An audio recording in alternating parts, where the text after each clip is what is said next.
everyone! Ito nga pala ay frozen na kamuting kahoy. Kasi gagawa akong cassava cake. Request ng kasama ko sa trabaho. Ayan. Ito ay isang pack.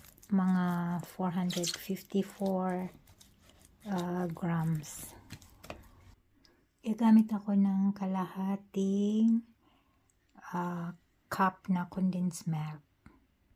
Tapos kalahating cup na gata. And then condensed milk. Ay, ano nga ba? Gatas, evap. Ayan. And then isang itlog.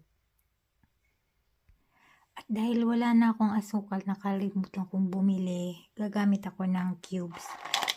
Ayan, mga 20 cubes na sugar. And then, tutunawin lang natin yung asukal. Madali lang din naman siyang matutunaw eh. O diba, madali lang siyang matunaw. Tapos i-mix-mix na lang.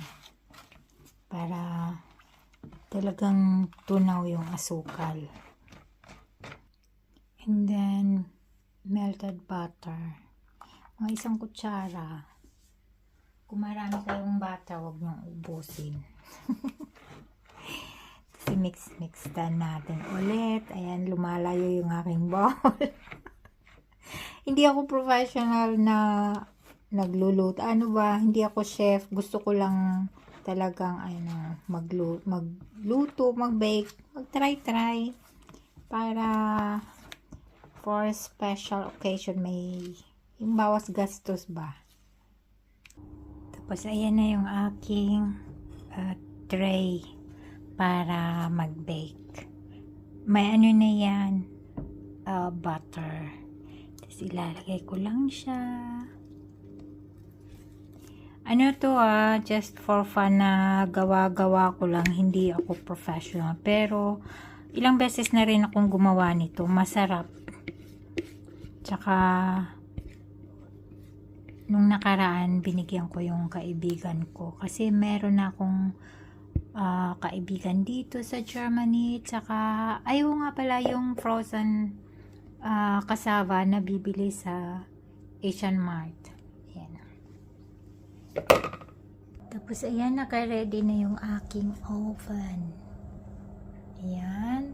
Hintayin ko lang na ma-off yung ilaw, tapos ilalagay ko na siya. Isasalang ko na yung aking Pyrex. Ayan, namatay na yung ilaw, na off na, kaya ilalagay ko na yung aking cassava cake. Di pa pala cassava cake, bibake pa lang. Ayan.